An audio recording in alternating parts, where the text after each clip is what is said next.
பொங்கலோ பொங்கல்னு எல்லா அரசியல் கட்சிகளும் பொங்கலுக்கு வந்து தயாராகிட்டாங்க. ஆக்சுவலி ஏப்ரல் மாசம் பல கட்சிகளுக்கு பொங்கல் காட்சும் மக்கள் தயாராகிட்டு தான் இருக்காங்க. இதுக்கு நடுவில் பொங்கல் வந்துருச்சா, ஐயோ மக்களுக்கு நம்ம வந்து ஏதாவது பரிசு தொகையை கொடுத்தே ஆகணுமேன்னு சொல்லிட்டு முதலமைச்சர் மு.க. ஸ்டாலின் அரிசி குடும்ப அட்டைதாரர்களுக்கு சுமார் 2,22,91,170 அரிசி குடும்ப அட்டைதாரர்கள் இருக்காங்க.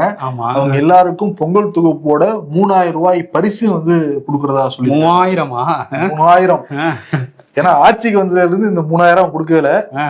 வந்தவொடனே 2022ல 21 தொகுப்பு மட்டும் தான் கொடுத்தாங்க. அப்புறம் 23, 24 அதுல எல்லாமே 1,000 ரூபாய் கொடுத்தாங்க, தொகுப்போட கொடுத்தாங்க. போன வருஷம் கொடுக்கவே கிடையாது. 2025 கொடுக்கவே இல்லை. இப்ப 2026ல பாக்குறப்ப அந்த பொங்கல் தொகுப்போட 1 கிலோ பச்சரிசி, 1 கரும்பு, 1 கிலோ சர்க்கரை, இது கூட வந்து 3,000 ரூபாய் பணம்.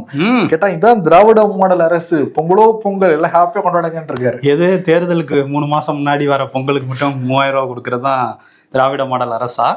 ஓகே, இதேதான் வந்து அந்த பீகார்ல வந்து 10,000 ரூபாய் கொடுத்தாங்க. என்டிஏ கூட்டணி வந்து கரெக்டா அந்த தேர்தலுக்கு முன்னாடி அனௌன்ஸ் பண்ணாங்க.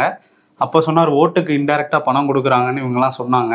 இப்போ வந்து இந்த வருஷம் மட்டும் 3,000 ரூபாய் கொடுத்துருக்காங்க. அதுதான் அன்புமணி வந்து என்ன கேட்குறாரு அப்படின்னா, இந்த மாதிரி ஓகே கொடுக்கலாம், ஏன்னா மக்கள்கிட்ட இருந்து அடிச்சு பறிச்ச பணத்தை தான் திரும்ப கொடுக்குது இந்த அரசு. இவ்வளோ நாள் துயரத்தில் இருந்த மக்களுக்கு கொஞ்சம் ஓரளவு அதை தணிக்கலாங்கிற ஒரு பிளான் தான் அப்படின்னு வந்து சொல்கிறாரு. அதே மாதிரி இத்தனை நாள் கொடுக்காது, போன வருஷம் கொடுக்காது, இந்த வருஷம் 3,000 ரூபா கொடுக்குறாங்க. அதே மாதிரி அந்த ஓய்வூதியம் வந்து இப்போ ரொம்ப காலமாக கேட்டுக்கிட்டு இருக்காங்க, கரெக்டாக அந்த தேர்தல் வர ஆண்டில் தான் கொடுக்குறாங்க. ஸோ அஞ்சு நடுங்குது திமுக அரசு அப்படின்னு வந்து அவர் சொல்கிறாரு. ஏன்னா தோல்வி பயம் இருக்குது அப்படிங்கிறத அவர் சொல்கிறாரு. அதே மாதிரி இந்த அன்புமணி சொல்றது உண்மை இல்லாமல் இல்லை. ஆமாம், அதில் இன்னொரு பாயிண்டையும் சேர்த்துக்கலாம். அந்த 4.5 வருஷமா அந்த லேப்டாப் கொடுக்கறத நிறுத்தியிருந்தாங்க. கரெக்டாக தேர்தலுக்கு 4 மாசம் முன்னாடி இளைஞர்களுக்கு நாங்கள் ஏதாவது பண்ணி தானே ஆகணும் அப்படின்னு லேப்டாப் கொடுத்துட்டு இருக்காங்க. ஆனால் எல்லா தரப்பையும் வந்து இவங்க வந்து சாட்டிஸ்ஃபை பண்றாங்களாம்.